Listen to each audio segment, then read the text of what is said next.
Hello, everyone. Welcome to this episode of the GamePodular Unfocused podcast. I'm your host, Scott, and with me, as always, is the very wonderful Seskra. How you doing today, Seskra? I am absolutely stellar. How about yourself? Yeah, pretty good. It's finally the weather's starting to cool down now. We are well into winter.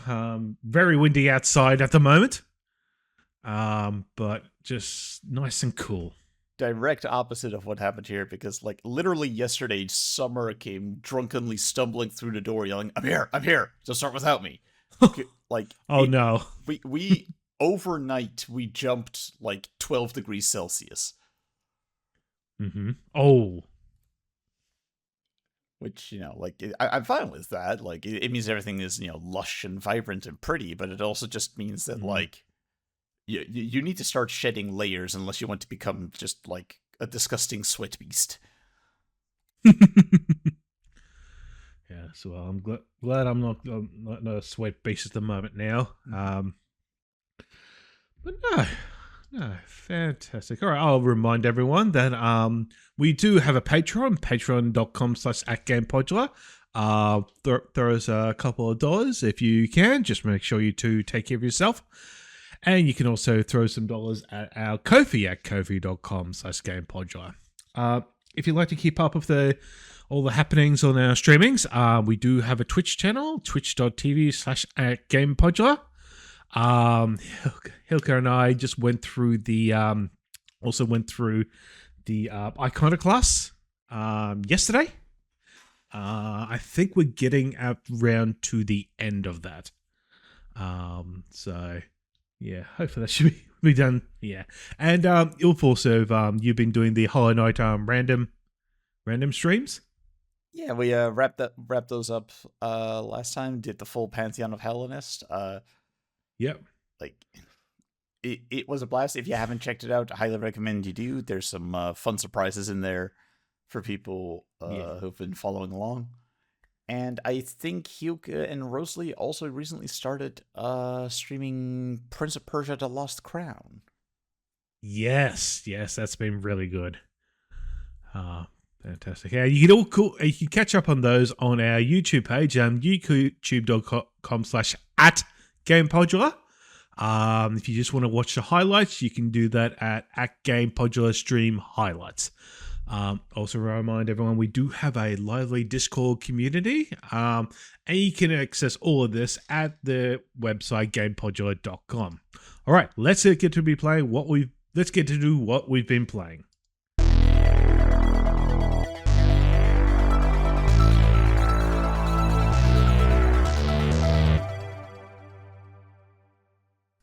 First game that I'm currently playing now is Blaster Master 02. This is actually the sequel to it is the sequel to Blaster Master 0, which was released back in March 2017, which itself was, I believe, it seems to be, I'm having a look at here, either a revival or a sequel to the Japanese Blaster Master released back on the NES. So going back there, I remember this being one of the original Nintendo Switch release games, where there was you talk about the eShop fill that's currently on now. The bloat, where back then there was hardly anything. I think it was I don't know what it was like. You had your uses like Zelda and that, but this was one of the ones that was initially just, I believe it was day one, which was good. Oh, gee. So, I mean, this is apparently in the distant future. Basically, you play as a character called Jason Fundrick, young genius in the field of robotics, who finds a unusual looking and frog-like creature that has been named Fred. Fred escapes from Jason's clutches. Jason falls into another world where he encounters a armored tank named the Sophia 3. This is so that's sort of the story we were dealing with. So sort of the premise of this is that you've got sort of two modes that you have with this game. You've sort of got the all-terrain mode where you're in the Sophia vehicle, which it's pretty much a platformer. So you're jumping around in this heavily armored vehicle, shooting around. You can adjust your aim with that vehicle, and then you've also got top-down. It's got a top-down view where you actually you're entering it as Jason themselves. It's so cute when you actually go and Jason, because you got this vehicle that you're going around in, and then all of a sudden you press this button, and this little sprite of Jason just comes around, just just cannot maneuver as much as the vehicle. Even got fall damage. If you fall down a certain height as Jason, you die. Which is very annoying. But yeah, so I've been currently playing the sequel to this. The original game, you're only on the one planet, moving around. This one, you're actually on multiple planets. So it's quite neat. Is that you go into you go around, you sort of it's like short platforming sections. And so you go in, you try and find certain chips to upgrade your Sophia or your Jason's ability top down. And then it marks you what you've actually completed on that planet. And then you've got bigger ones that you got to get multiple items for. So you've got certain other abilities with the Sophia vehicle. You can go around. There's like a hover ability. You've got you got missiles. I've just currently gotten the dash ability to go through certain weapons, certain enemies. There's also like a sort of a Bioforce sort of shock generator. And then when you get into the top down menu, you've got I would describe the weapon situation as it'd be like those classic space shooter where you when you're shooting around you get weapon upgrades, and then you get more up. The more upgrades you get, the better your weapon gets. And then if you in those games you sort of, once you get hit, you lose it all and go back to square one. Whereas in this game, you get weapon upgrades, but then every time you get hit, you lose a weapon upgrade. Right, so it's sort of a balance. Yeah, it's tiered a little bit, essentially. Yeah, exactly. The problem is, I sort of found the problem is that because you've got various weapons, they sort of pretty much act the same. You got one that's like your standard shooter. You got one that's like a insane spreader, but doesn't do too much damage. The last one you get is sort of like a beam weapon that really does really good weapons damage. If you overdo it, it'll shorten the wave and it'll shorten the damage that it does, and so you can't spam it. But it does sort of do an initial recharge. But then the balancing act is you got to make sure you don't get hit. Because you lose that. There is I did get one chip ability where it effectively it puts like a barrier around it, and so you're able to get hit once and not lose anything. But then that itself has got to be recharged. New to this game is what's called a sort of a counter system. When you're going around and in the top down sections, if you're going around and you see an enemy and they got like a target on them, you're able to sort of press the X button on the Switch version, and it sort of does like a counter move. So it's sort of prioritize, fast gameplay, sort of a risk reward situation. I've been really enjoying this. It's funny, like the boss variety is pretty insane. There was one boss, I'm still pretty early in the game, but there was one boss where it was sort of like a really big mountain giant. So it's got arms and legs. Mm-hmm. And the idea is that you're supposed to on this mountain giant, it's got like platforms on it that actually has a door for little Jason to get in. When you actually you got to hit the giant in a certain area to sort of weaken it, and then it sort of recharges itself. That's when one of the little doors open, and then you got to drive on down and get into the door and to sort of beat another boss inside of it. So there's about 4 doors in there, so that's a bit harrowing, but I managed to beat that. I also mentioned that when you're actually in the with your abilities, they do you lose like an ammo counter, but once you deplete that to 0, it does slowly, like I wouldn't say really slowly, but it does recharge. So if you're using your hover ability, you can't just use your hover ability infinitely. You sort of do that, and then then you got to recharge it for a little bit. I will say though, it actually has an ability where if you fall down like from a really high, it's good. There's a shock impact, and with that shock impact, it actually recharges a bit of your ammo capacity, which is neat. Yeah. Yeah. But I mean, the driving around this Sophia vehicle is crazy. I mean, you can go around, you can hover around. You can also do wall climbing with the actual vehicle. Like I'm trying to picture this in my head, and either this game is crazier than I thought, or like,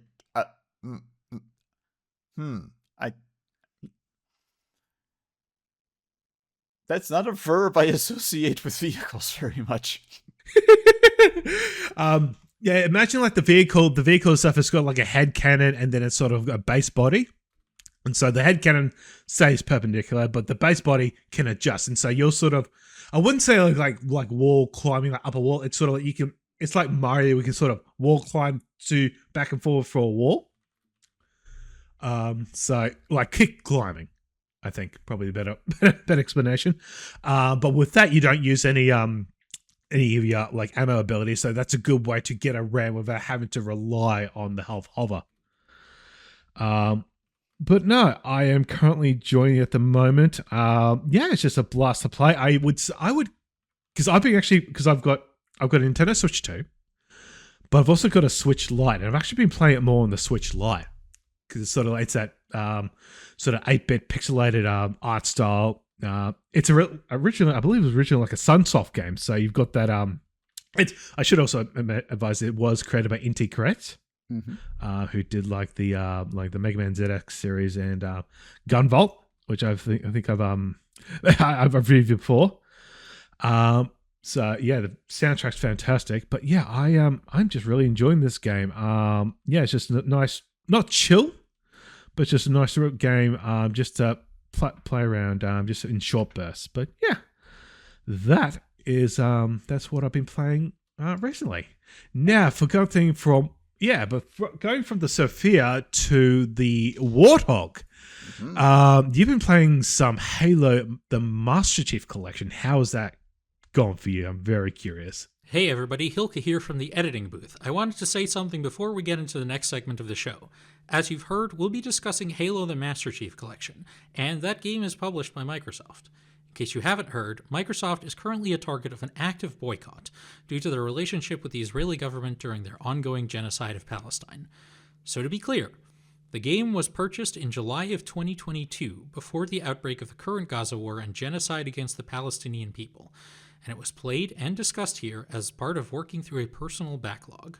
The hosts would like to make it unambiguously clear that, until Microsoft severs all ties and business relationships to the ongoing atrocities committed by the Israeli government, we explicitly do not recommend purchasing the Halo Master Chief Collection or any other products owned by Microsoft. Do not give them your money. It's been interesting. Yeah? I've been playing through them co-op. Having, like, at time of recording, I've gone through Halos 1, 2, 3, and 3 ODST, so we're still going to do Reach and 4. Yep. And the weird thing is, the games are better than the collection. a lot of my criticism pertains specifically to this collection as a product more than the games. Oh yes. Yeah, and I know I'm not the first person to bang on this drum, but having now played it myself, yeah, the drum needs some banging.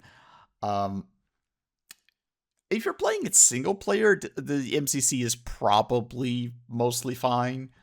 But if you're playing co-op, you'll find out very quickly they don't use the same netcode for co-op as they do for the actual multiplayer. And the co-op netcode is kind of a disaster. To the point where we needed to get third-party software to trick the game into thinking we were on a LAN, because the actual built-in netcode is so bad. Okay. It was easier to set up than that makes it sound, but it's still a little insane to me that, like, a professionally released product needs that much work around. I mean, unless it was, like, a Bethesda title, but I digress. Also, this next point regarding the remastered graphics, because they did remaster Halo 1 and 2 for this as well, because those originally came out, of course, on the original Xbox, and that's quite a lot of generations ago now. Obviously, graphics and aesthetics, that's everyone's, personal cup of tea. That having been said, I would say the remastered graphics are, to put it frankly, kind of fugly. Like, everyone's faces looks like it came out of Doom 3, but now with 300% more jowl. Like, in trying to make it realistic, they were just like, how can we make it bulbous and glistening? And I'm like, that's not appealing to look at, my guy. Fortunately, you can switch back to the original graphics in those games at the push of a button. Unfortunately, pushing that button also generates a solid 2 seconds of lag, which is actually enough to desync the multiplayer client. Oh no. So, yeah, pick your mode and stick with it is my suggestion.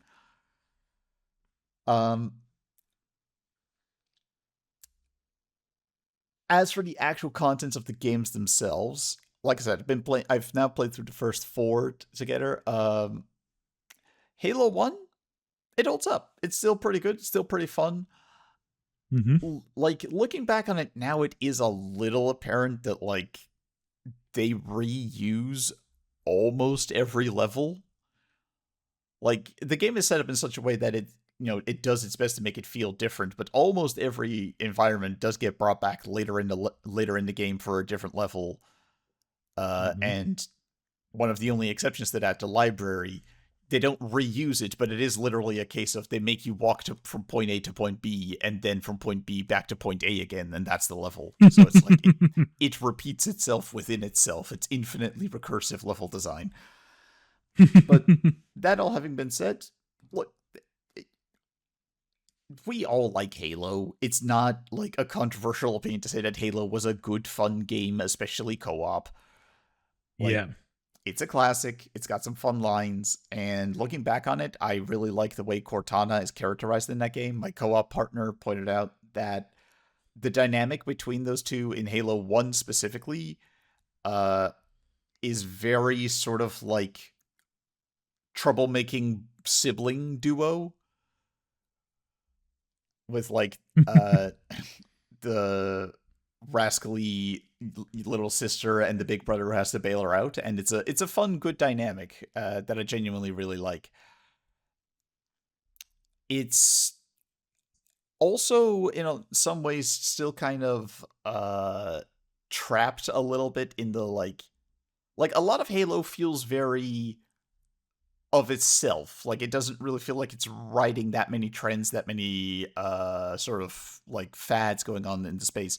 But with Halo 1, you can still see some lingering little leftover influences from things like Half-Life and other games that have come out pretty recently, at that time at least. For me, the big one always being the start of the game, where they make you diegetically decide if you want inverted vertical controls or not for your camera. Fortunately, we didn't have to put up with that here, because thankfully the game skips that if you're in co-op or if you're playing on higher difficulties, because if you're doing those, then the game assumes you know what you're doing. But yeah, like, in the same way that every Fallout game gets good once you're out of the damn vault and you kind of start to resent Bethesda for how, like, do I need to spend 45 minutes basically just doing character creation every time I want to start a new run? Halo 1, it's a lot shorter, to be fair, but I resent every second that they make me, like, look up and down to prove that, yes, I do want up to be up, please.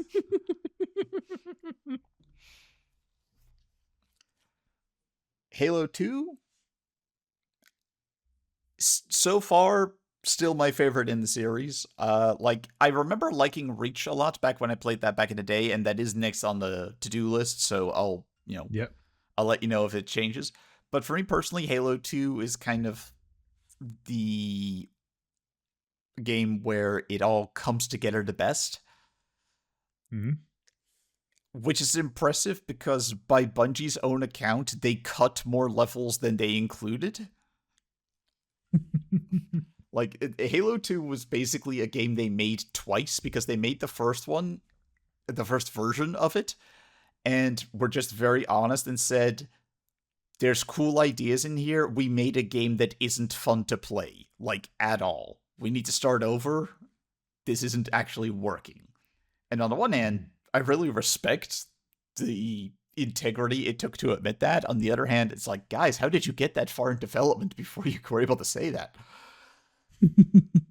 But yeah, in Halo 2, I think a lot of the systems work the best. The graphics are genuinely a nice step up from Halo 1, which is impressive because it's still on the same system, of course. The music is among my favorites. The storytelling is actually probably just among the best in the series, I would say. It's famously, of course, also got the Arbiter, and a lot of people like to sort of joke about the Arbiter. It's like, why do we have to play this guy when, like, Master Chief is there? Like, this is John Halo's game. Why are you making us play the guy who isn't John Halo? And I feel like that's not entirely giving enough credit to Keith David, who is the voice actor for the Arbiter, and actually does a really good job. Halo 2 just has Halo 2 has a lot of writing that sounds very good when it's read by Keith David, which is good because they make him read a lot of it. But yeah, like, it's just a lot of the voices, a lot of the characterization of it shines through very well, and the story has a good pace to it. Like, I think the Halo 2 is still the best self-contained package, essentially, in the franchise. Yeah. Good story pacing is not something I can say about Halo 3. Now, full disclaimer. The first time I played Halo 3 way back in the day, it rubbed me the wrong way because they had changed around some of the controls, and I'd gotten very used to the classic controls.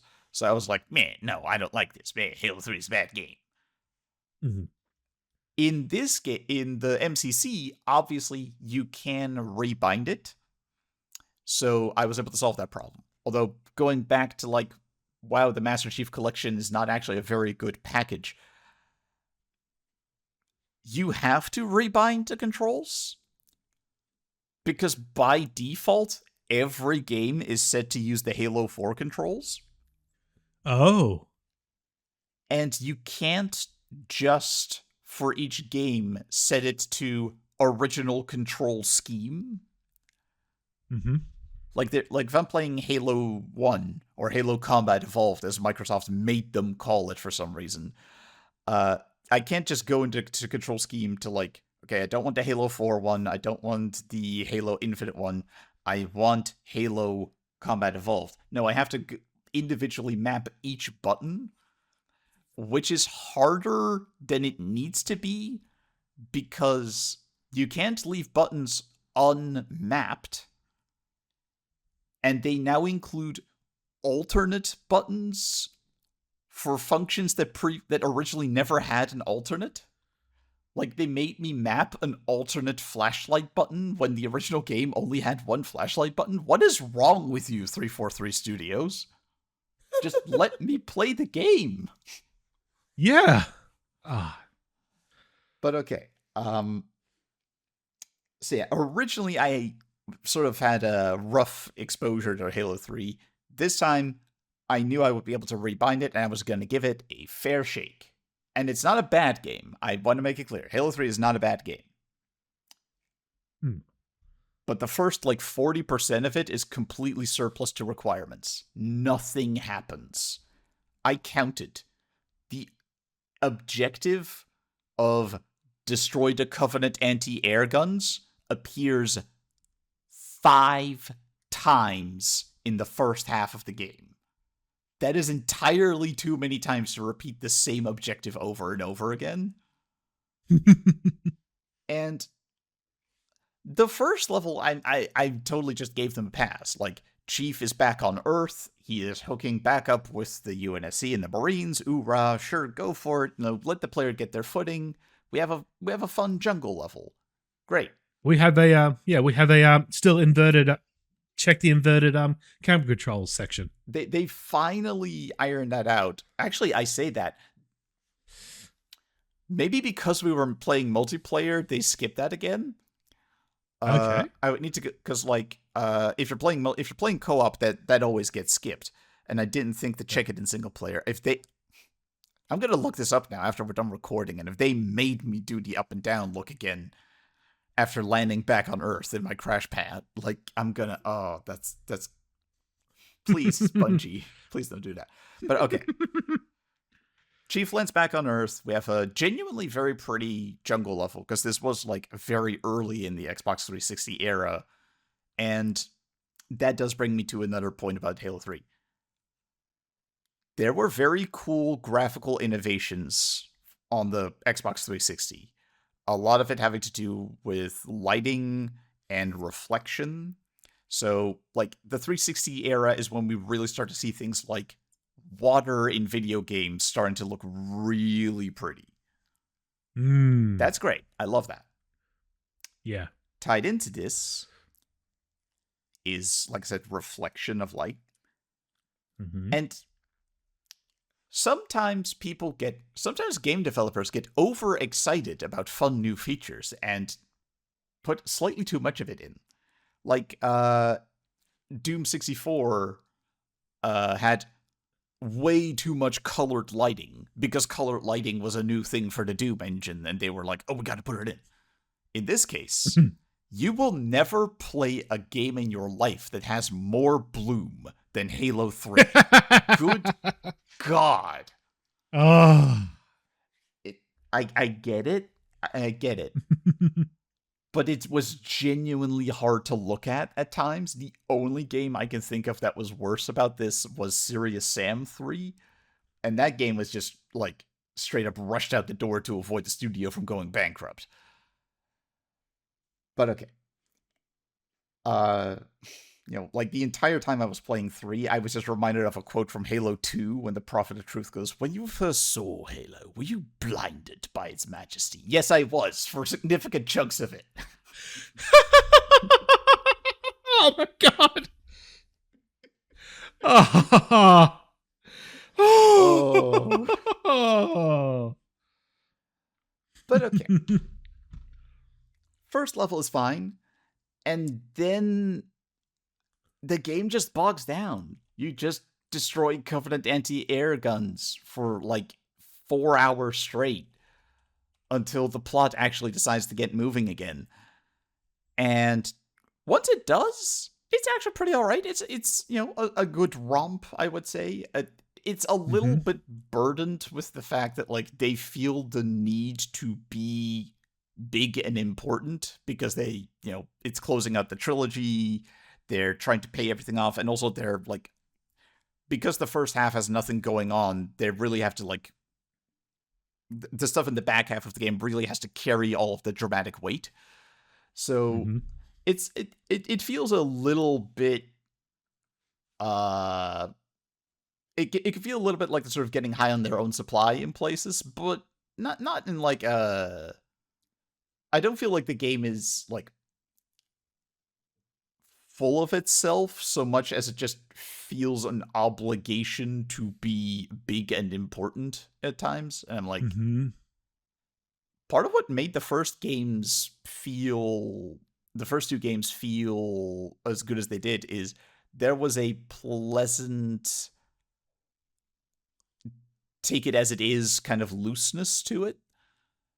Whereas this game, like I said, it was sort of burdened with expectation a little bit, but that's a relatively minor nitpick. My biggest nitpick with Halo 3 isn't really the structure. Okay, actually it might be the structure, because those first couple hours are kind of egregious in how little they matter. But my second biggest complaint is about Cortana, and it's not about her characterization. I don't think she's as well written in Halo 3 as in the other first two games, but the bigger issue is just she doesn't actually show up, as in, like, her and Master Chief don't reunite until very far into the game. Like, we're talking 80% through the story. The problem is them reuniting is like one of the only 3 things in the story that actually matters, so it's a really big deal, and they want Cortana to be in the game before that point. So most of my time with Halo 3 was spent going through a level, kind of getting into it, having about 90 seconds of a good time, and then all of the gameplay slows down because Cortana flickers on my screen because she's kind of like hacking into my UI for a bit to deliver some cryptic dialogue from one of the Halo novels, and then she pieces out again. Yeah. I'm not a fan of it as a storytelling device, partially because I don't think it actually tells a story. It's just a way to get a contractually obligated amount of Cortana into the game. And it messes with the pacing and the flow and the immersion. This is a style that would also later be copied by other games. Like the Borderlands games kind of do a similar thing. Though to their credit, a lot less frequently and a lot less egregiously. And Bungie themselves have admitted that they, much like with the Bloom, they went way too hard on it. And I'm glad they dial it back later on, but I just want to be able to play through 3 encounters in a row without my blue Vocaloid waifu showing up on screen. And the game was very adamant about denying me that opportunity. It's like, no, you need to have more Cortana. And then once you have Cortana, somebody else steps in to do the exact same thing, because after you reunite with her, it's just Gravemind doing the same song and dance. I don't know if this is them working around technical limitations where they're using this to hide load screens or something, but it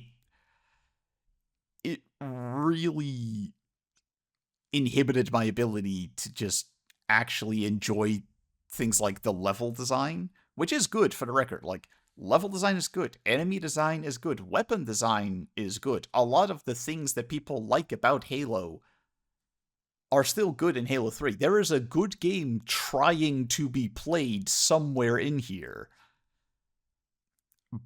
But the presentation of the story makes it really hard to appreciate that, even in co-op. Oh, and speaking of co-op, this is a very minor note, but pour one out for the Arbiter. I just mentioned that he's actually like a good character in Halo 2 with good dialogue and good voice acting. And he has like 2 lines in Halo 3. Wow, they dial it back on him so much. There's no character assassination. He's very consistent, but he doesn't really do anything because we're back to being Master Chief all the time. If you're playing co-op, then player 2 is the Arbiter, but in the story, he does almost nothing, which is a little weird. So I came away from this appreciating the game a little bit more than I did back when I first played it, because I can tell that the gameplay is good and smooth and fun, and I love certain additions. Like, all of the new vehicles they added for Halo 3 are actually really good, really fun vehicles. But the story and everything is... I want to live in a world where they rebooted development on Halo 2 earlier, and they could have fit in the rest of the story just in that game, so that 3 wouldn't be so, like, janky and compromised in places. Which brings us to the last game that I've played so far, Halo 3 ODST, and this was a new one for me. I had basically never played this before. Like, I had played it a little bit couch co-op at the end of last year, like the first level or two, and that was sort of it.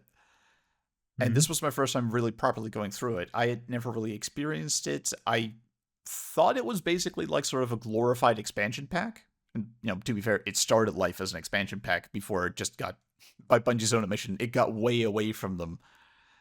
And they committed to just making a full game out of it in order to give it the treatment it deserves. But yeah, I thought it was just a Halo 3 multiplayer, not multiplayer, Halo 3 expansion pack. A better description would be neo-noir detective thriller starring Nathan Fillion. Which presumably instantly made you perk up and be like, I'm listening. Because, like, it's... Playing it directly after 3, wow, what a difference in terms of, like, the focus and the tightness of it. Like, you could tell right away that ODST was made with a very clear vision. Like, they had an idea, they planned it out, and they just, start to finish, nailed just about every single part of it. Would you say it'd be would you say it'd be like the New Vegas to Halo 3's, well, Fallout 3? Yes, actually, that is unironically a very, very good comparison. Like, I would say neither Halo 3 nor Fallout 3 are bad games, but they are games with, like, big, prominent issues that hold them back from being as good as they could have been. And in both cases, with both New Vegas and ODST, somebody came along and was like, okay, we're going to strip out like 80% to 90% of those big issues so you can actually see what the full version will be like. Because, yeah, there's no Cortana to interrupt you every 2 seconds. There's no first half of the game that doesn't matter. Like, every character is immediately likable and well written, and not just the one voiced by Nathan Fillion. Although Alan Tudyk is also in the game, fun fact. So we get a little bit more Firefly.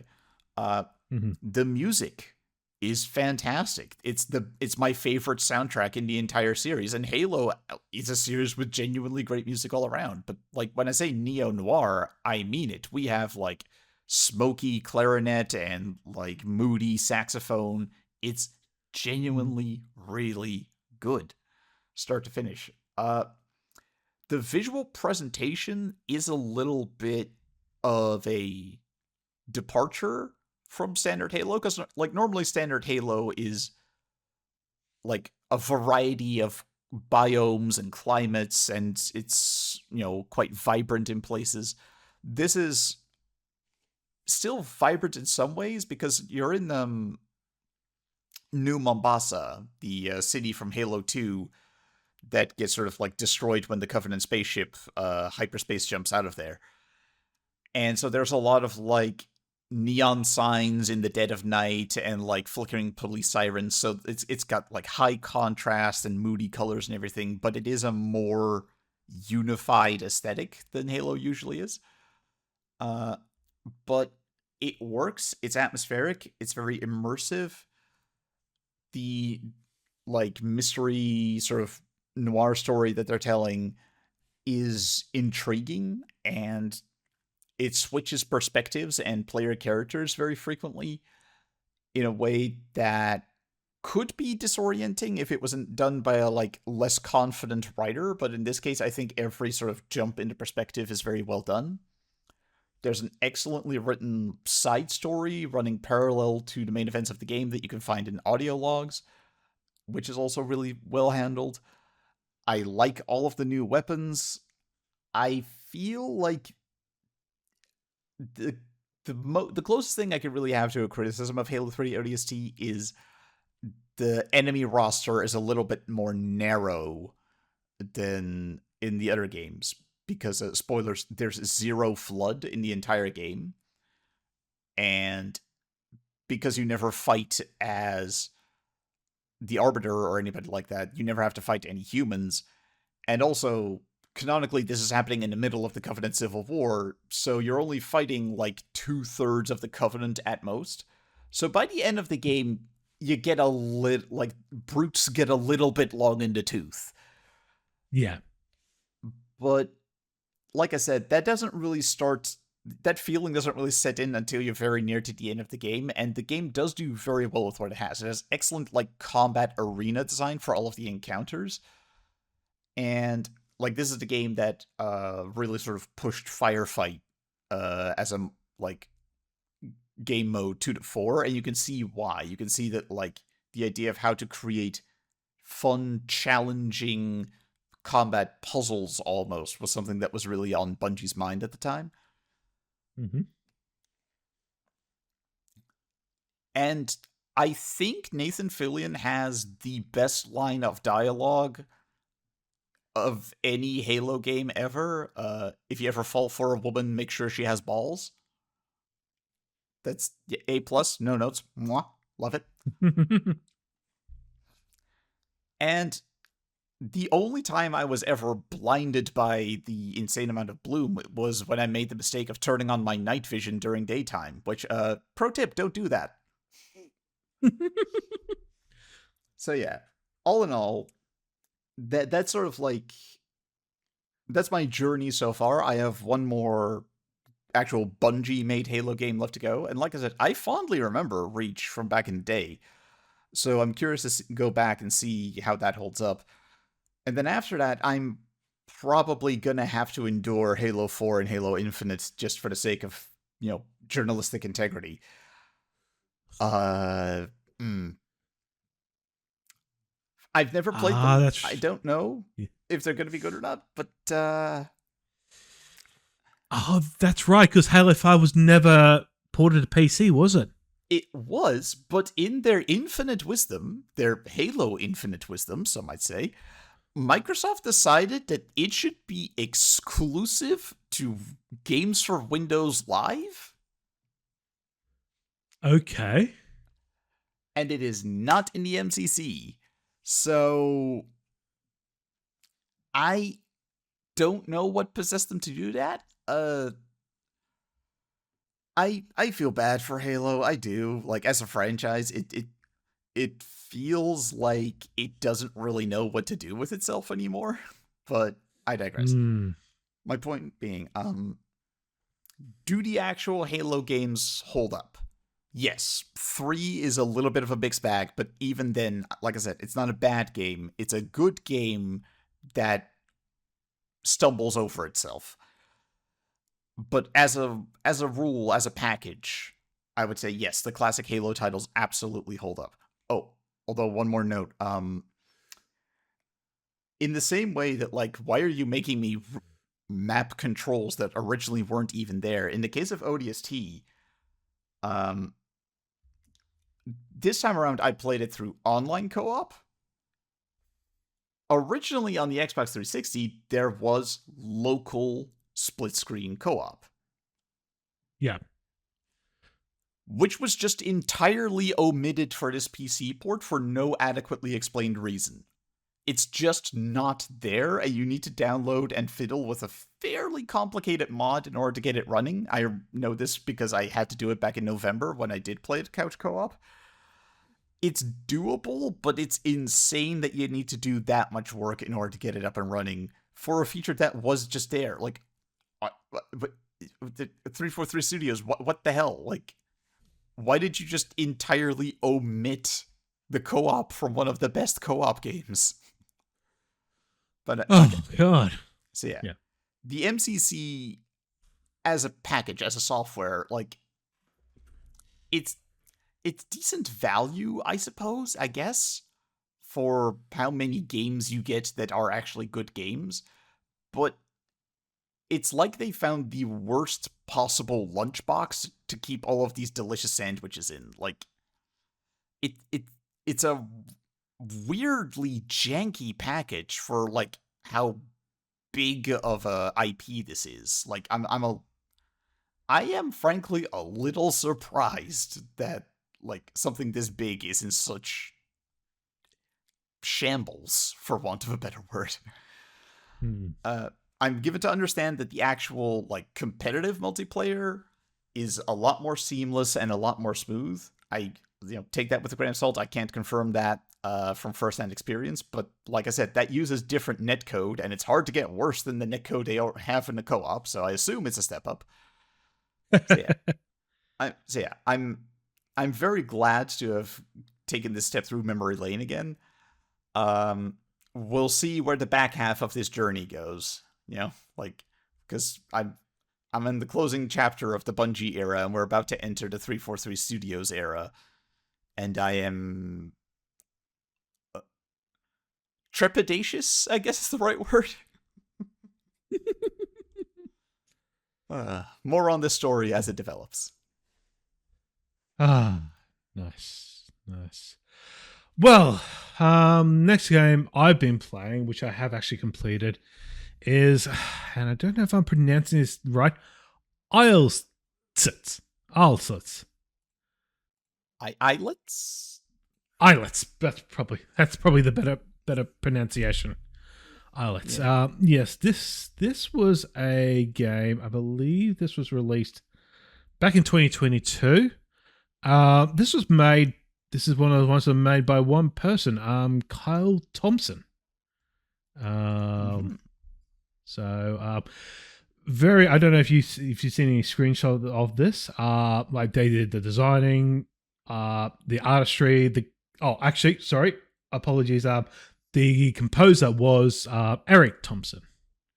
Right. Yes. But yeah. But still, I believe within the same family. But no, this is a So this is sort of like into like Blast Master Zero 2.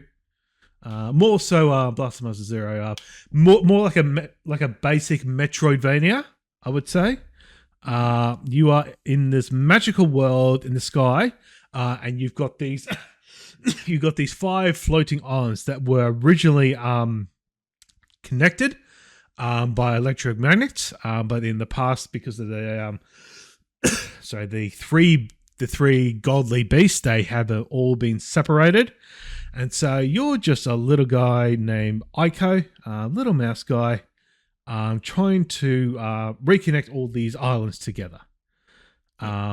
Just a little guy. He's just a little guy. This little guy. You actually start off on your sort of floating sailboat, as you do. And then you're you meet up with your, I don't know if you call him a friend, called Snoot, who accidentally destroys Aiko's skyship. Snoot, I would say, probably being short for Snooty, because they are snooting it up themselves, thinking that they're much better than Aiko. But no, this is a sort of a Metroidvania. You start off and you've got pretty much your basic set of attacks, which is you've got a sword attack and you've got an arrow attack. And the way this game works is that you've actually got sort of different type of upgrades. You sort of got little upgrades, which sort of increase, how many arrows you can shoot, like how many arrows you can have in your inventory, how much damage your sword does. Interesting with that, the upgrades is that they are, when you collect them, they're sort of, I guess, randomized. Mm-hmm. And a lot of the time you'll see ones that you'll get, like, say, you'll see like 2 that are just like, oh, you've got 200 orbs, which is a currency that you collect, and but like defeating enemies. So like you've got, okay, I've got these 2 slots. I got, like, because you choose 1 of 3. Okay, I got 2 that like are offering 200 orbs, or you got one that's like enemies drop more orbs, or something where you couldn't like naturally get it from defeating enemies. It's just like, I'm not gonna get those 200 orbs. I can easily get those. Mm-hmm. So it's a little bit annoying that it is randomized like that, but you generally, like, there are about 60 little upgrades that you can get, and you sort of get all of them. So yeah, they're good. And then you've got sort of the main upgrades when you go ahead and play around the game. And like defeating bosses. So you get ones, you'll get your standard double jump. You'll also with the actual with the arrows, it's when you shoot, obviously use those to shoot enemies. But the way it works is that you shoot and you lose like your ammo with that, but you fill your ammo by just doing sword attacks. So it's an interesting way of doing that. Mm-hmm. So you've also got other upgrades. You've got a wall. You've got a wall climbing ability, but this one you sort of run up the wall. And that's sort of right. So so throughout the game you get a lot more maneuverable. You'll end up getting an ability where you shoot an arrow and it sort of sets off a trail, a cloud trail, and you can walk on that cloud trail. It'll disintegrate over time. It'll disintegrate. But the thing is, like you can shoot the arrow and then you jump, then do another jump and go on that platform. So you can sort of climb up and up and up. That's really cool, actually. Yeah. Yeah. So just moving around, get into fairly basic enemy types. You'll see a wonderful cast of characters. This one where you'll get into a section. It's a raiding world, and you'll get into a section. There's this character that just offers you can just rent an umbrella. And the umbrella, and when you get the umbrella, they'll allow you to float because you open up the umbrella and it'll slow your descent down. Yeah, you're Mary Poppins in it. Exactly, and then you get through that section, and then you get the characters there again at the end. It's like, okay, you need to return this. You need to return this umbrella. So it's just little cute things like that. You'll get one where there's a character sort of going through a tour guide. Trying to say, this is the beast was here, and all while it's a ruse to try and get you to fall into a pit. But you're much cleverer than that, and you end up getting them into the pit. But no, the bosses. I will say the annoying thing about with the sword ability is that you sort of lunge at it. So you sort of, it's not just a basic sword attack, you sort of lunge in, and you can sort of get annoying sometimes where if you're, say, like in a boss battle, you're lunging into it, you might hit the actual boss, but then you'll hit the boss with your sword, but then your character will get hit by touching the boss, and so you'll lose health. So you just got to work around that. You've got to be a little bit maneuverability. And then with the upgrades you get, you'll use those to defeat other bosses different ways. Now, I'll tell a story. Now, everyone's been complaining about this whole thing that the Switch 2 Pro controller, don't worry, I'm getting somewhere with this, that it's got this game chat button and that it's the only game button that you need is like a paid subscription for. And the other people have been saying, well, you can just remap the button. And I'm thinking, okay, that's fair enough, but what would you remap it to? Because you've got all the other buttons. Like, at least with like the back buttons, you can use those to quickly to get somewhere. Whereas that button, because it's sort of down in between the sticks, you would have to forcefully go there. It's like, what would you remap it for? Yeah, I figured it out. Because for the longest time, the problem with the Pro controller is that the Y button and the plus, which is the start button, are too close for my liking. And so when I'm trying to attack an enemy, get out of him, I inadvertently hit the start button. I feel your pain. Speaking as somebody with absolutely massive hands, I feel your pain on this. Yep. I'm the one person on Earth who liked the first original Xbox controller because it actually fit my palm, and the tiny later ones for you little garden gnomes was not good enough for me. Yeah. But yeah, the idea of these buttons are too close together, I feel you on that so much. Yeah. And not even that, like that, I can sort of understand that. The problem with this is that for some reason, the way the game's configured is that if you put start button, the first thing it goes to is the sections like restart from the previous save. And for some reason, if you push the Y button, it'll confirm that. So I've had situations where I've gotten into a boss, they're like about a quarter of their health. I've pushed the start button accidentally, then pushed the Y button, and then it takes me back to the previous save, and I've just had to restart it again. Why would you ever map confirm to the Y button? Why? I don't know. Why the Y? But you know what? At least with the Switch 2, you can it's actually got it in the sub menu. You can easily just configure the controls and set them. So just go, you know what? I'm just going to disable that start button and put its functionality on the C button.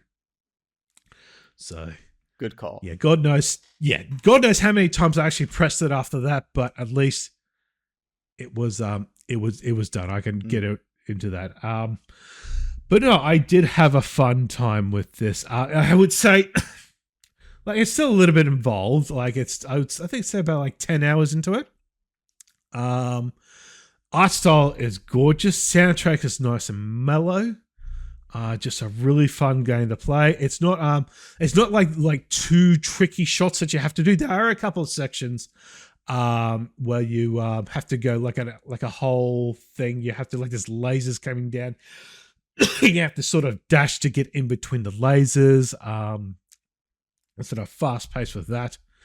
But from what I played, I loved it. I played it, and fun thing, there is one section where, because there's 60 upgrades that you can get, there's one section where you can only go. This is after you've beaten the final boss and seen the credits. You can actually go into. You actually need into that. I won't spoil it. I'll just say it's very wholesome. And I would recommend going ahead and getting those 60 other upgrades. You can actually get an ability through your shop that you can actually find the remainder of those.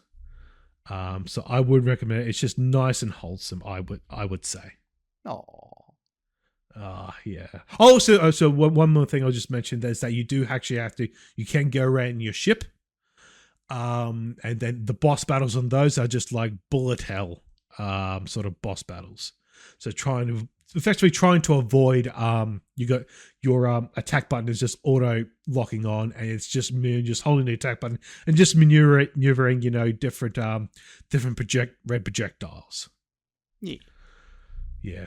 So I tell you what, it was a nice and fun little game. It wasn't a crisis. But you've been playing a bit of a crisis. You've been playing a Dino Crisis. I have, yes, because at this point I'm genuinely starting to run out of Resident Evil games, or at least Resident Evil games that I can bring myself to play. So I still have the Capcom itch. So I'm kind of like, okay, what's Resident Evil adjacent? Wait, they had a crossover once with other franchises. What was that? Dino Crisis. Let's get that. Yeah. And to be fair, developmentally, it is almost a spin-off of Resident Evil. It came from ideas they were throwing around for Resident Evil games. I believe they the way Capcom referred to it, Resident Evil was survival horror. Dino Crisis is survival action or survival panic, depending on where you read it. And they're not kidding about the survival thing. And I say that as this is not a criticism, but my understanding of Dino Crisis had always been, it's a fun, silly, very willfully pulpy offshoot almost of a Resident Evil series. Yes, kinda, but resources really matter here because over half of the ammo you have in this game is for non-lethal tranquilizer weapons that do actually wear off over time. So it's not like, I've tranquilized this dinosaur and now this hallway is safe. No, I've tranquilized this dinosaur and this hallway is safe for somewhere between 10 seconds and 2 minutes, depending on how powerful of a tranquilizer it is. And then the dinosaur is just back again. So, like, paying attention and, like, making sure you sweep a room as much as you can and not doubling back unless you have to, that really does matter. There's, like, resources really matter in this game because, like I said, permanent solutions to the problem are in short supply, let's say. None of that is to say that this isn't a very willfully pulpy and silly franchise, though, because it is. Oh my god, it is. I kind of adore how much the story is an afterthought. I assume that this is one of those cases where, like, the manual would have given you a lot more context, and I just don't have that because I'm playing the Steam version. Mm-hmm. But the opening cutscene that is ostensibly there to explain what's going on, it's a fever dream. It's the babbling of a madman. It's talking in tongues. I tried so hard to parse it. I think that there are experiments about bringing back dinosaurs that are directly related to or possibly a direct result of them looking for an alternate energy source.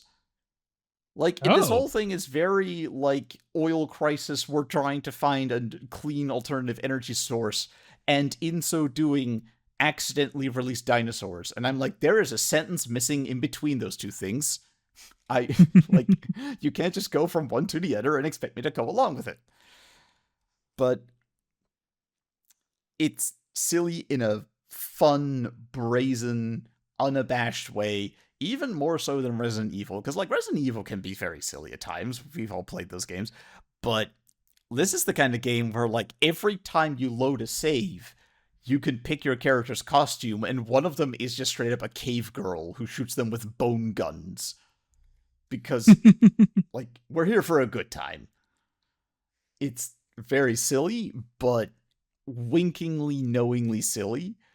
And even the, like, slight, like, period accurate, slightly awkward translation from Japanese does not really impede that at all. Like, Resident Evil has some famously bad voice acting and bad dialogue. This, everyone seemed to be on the same page as to what the tone was. And it just works out really, really well. The main thing that struck me, though, was this. I'm not kidding when I say this. This very silly Unga Bunga cave girl fighting dinosaurs games. It's probably like the third prettiest game ever released on the original PlayStation. It really pushes that console to its absolute limit. Because, like, this came out the same hardware as Resident Evil 1, you know, and 2 and 3, all of which had, like, fixed camera angles and pre-rendered backgrounds because Capcom couldn't really generate, like, real-time 3D environments that looked good enough to do what they were doing. And this is still on the same hardware, but they're doing it. They figured it out. They cracked the code. And it looks really good. And I know that might sound weird. Like, I'm complimenting it for having 3D environments on a 3D console. Oh, no. But, I mean, like, they have pretty environments. Like, good-looking, well-lit, atmospheric, with, like, fake god rays. Like, trying to do god rays on the PS1? Yeah. Like, mad lads. Absolute insanity. Like, how would you say compared to, like, the pre-rendered ones in Resident Evil? Like, getting there, or? I'd say it looks better in Resident Evil 1. And, like, I think it gives 2 and 3 a run for their money. In fact, I think it actually looks slightly better. Slightly. all in all. Like, I'm not saying that the real-time stuff is inherently prettier than the pre-rendered, because, like, I would say the prettiest game on that console was Final Fantasy IX, and every environment there is pre-rendered. But that was also extremely late in the console's life cycle. That was, like, 2000. And to be fair, this is almost as late. This is, like, the original game was released in 1999, and then the original PC port was 2000. And then what I'm playing now is the Steam version, which is basically just the good old games version, which is the old PC port, but they've made it so that it works well with modern resolutions and aspect ratios. And yeah, I was just really struck by, like, this looks like a PS2 game more than it does a PS1 game. And that's just genuinely really impressive, honestly. The actual gameplay is weird. I'm not sure how else to describe it. Like, Resident Evil is a balance of, like, combat, exploration, and puzzles. This technically has all of those, but like I said, most of the combat is tranquilizers and temporary, and that's assuming you even want to fight, because it's not like there's an infinite supply of tranquilizers. No, like, we are still a survival game. Ammo is in short supply. So there's not actually that much combat. You're mostly finding a puzzle that you don't quite have the answer to or the key for, then traveling through dangerous territories to go and get the answer or get the key, and then going back again and being startled by T-Rexes along the way. It's a very different, actually, kind of gameplay loop, because true blue combat is I'm not going to say a rarity, but it's surprisingly downplayed almost. And Okay. It's not a bad formula, honestly. Like, it keeps things rolling quite nicely. It, like, you don't get bogged down by encounters, because most of the time you're just going to have to end up running past them, you know.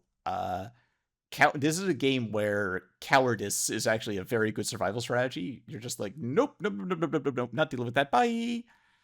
And to their credit, the dinosaurs are genuinely pretty dangerous. Like, I might have made it sound like it's easy to run past them.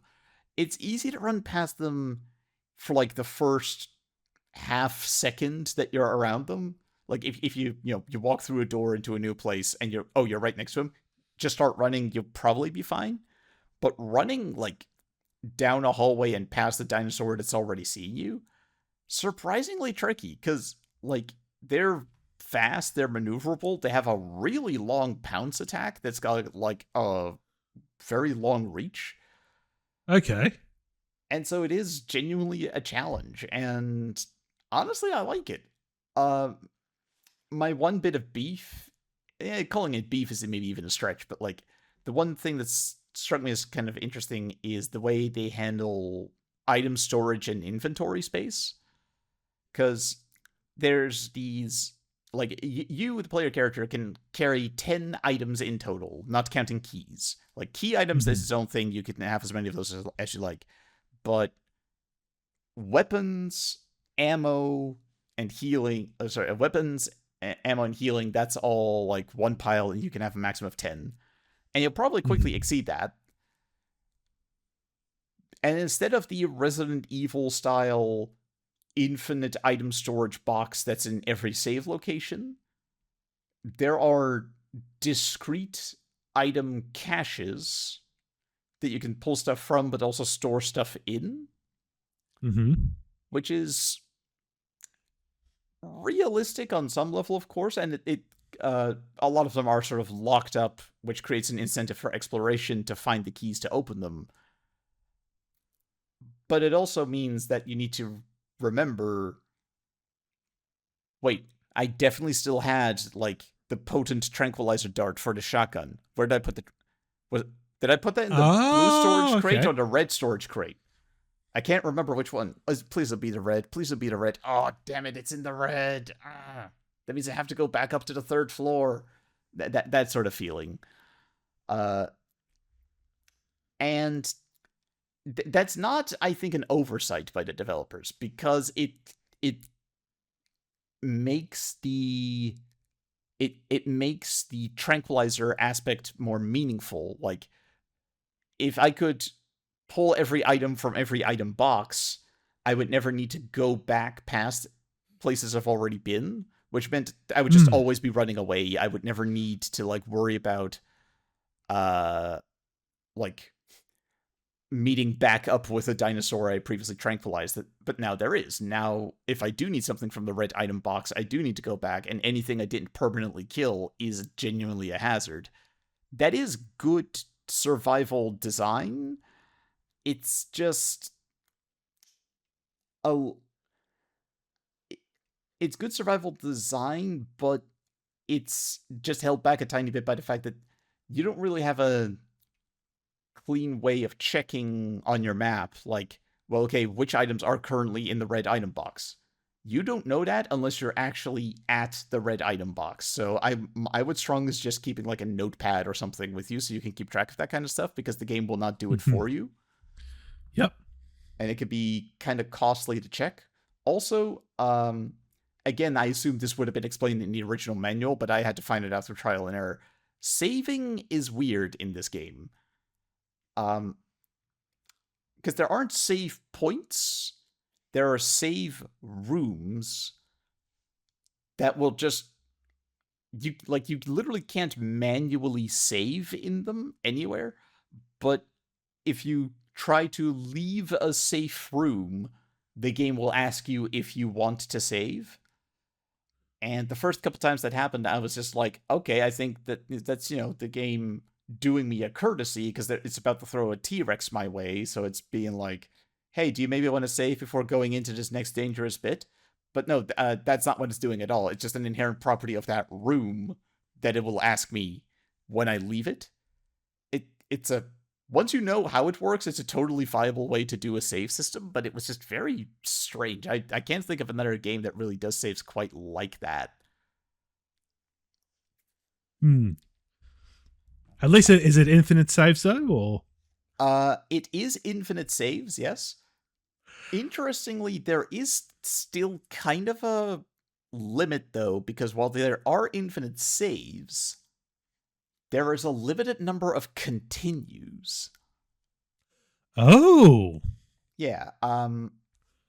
You start the game with a maximum of 30 continues. And if, like, you save, you try, you die, you continue, and let's say you repeat that 3 times, so you're down to like 27. If you reload that first actual save again, you'll be back up to 30, because you dropped that save before you died all those times. So in that sense, you can kind of work with it. But yeah, there is technically a finite number of continues, which I feel like on paper that should be offensive, as like, why would you do that? That's very player unfriendly. In practice, it so does not matter. It's not, don't worry about it. Like, I think it's a concession to the idea that there should be some kind of pressure, but in practice, I don't think it's something that's actually gonna trouble the player. Because I'm playing this on the normal difficulty. I'm not skipping out on easy. And I don't think 30 is, like, too little. I think the game is plenty flexible as it is. I will say one thing that is a bit more challenging for the player is, like, Resident Evil often has kind of a poison mechanic that'll show up, like, maybe halfway through the game. Like, you start the game with your green herbs and your red herbs, and eventually they throw the blue herb at you, which is when you know that things are going to start doing damage over time. This game does not do poison, but it does do bleeding, and it throws it at you from, like, minute 1. Oh. And on the one hand, I kind of appreciate that. It means interesting things for the healing systems in the game, where, like, not every healing item heals health, but some of them do stop bleeding, and vice versa. Some of them will heal you back up, but they don't actually stop the bleeding. that's kind of nifty, but in practice, it mostly means that my inventory is a little bit bloated because I need 2 different types of healing items. All in all, it is fun. It's genuinely fun. It's a look into, like, the Wild West days of yesteryear when somebody could just say, what if we made a game about dinosaurs? And one of the biggest studios in the world puts a not insignificant amount of manpower into making it a really high-polished AAA version of a silly game about dinosaurs. And I kind of love it for that.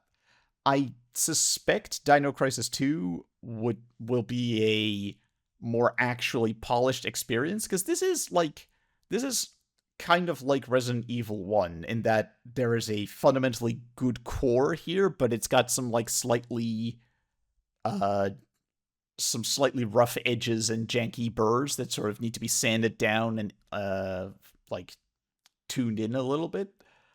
Mm-hmm.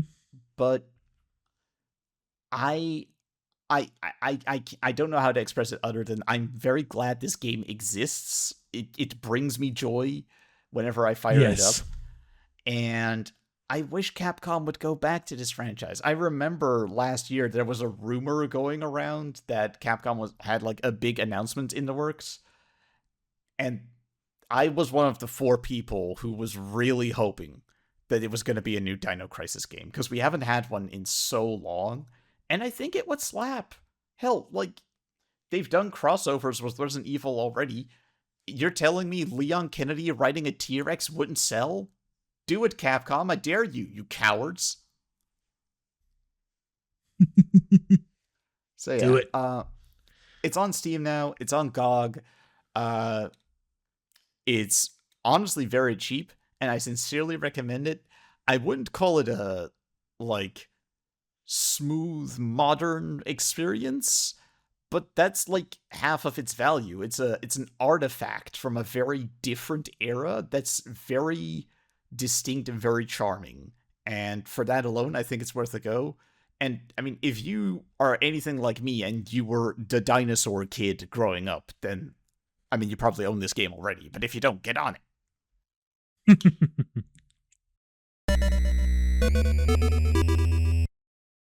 And that's going to do it for this episode of the GamePodular Unfocused podcast. I'm your host, Scott. Thank you, Seth, for joining me.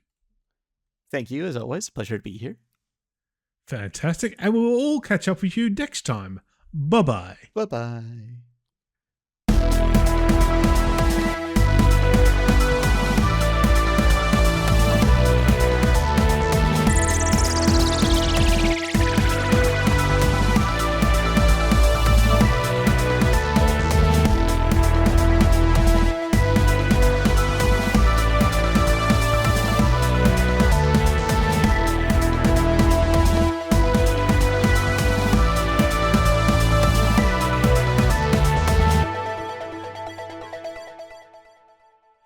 Thanks for listening to this episode of the GamePodular Unfocused podcast. If you enjoyed this episode, please leave us a review on iTunes. It really helps us get noticed. You can also listen and subscribe on other podcast services such as Spotify. Make sure to check our other show, Unfocused. Be sure to join our Discord server to interact with the lively GamePodular community. Follow us on Mastodon, Blue Sky, YouTube, Twitch, and at GamePodular.com for updates, news, and other content. Links are in the show notes. If you would like to support our shows, you can buy us a coffee or become a GamePodular Patreon. The details for both are on our website. This episode was edited by myself, and you can follow me on Blue Sky at ScottyJman. You can follow Seskra at Seskra the Spider at bsky.social, albeit at your own risk. Thanks for listening.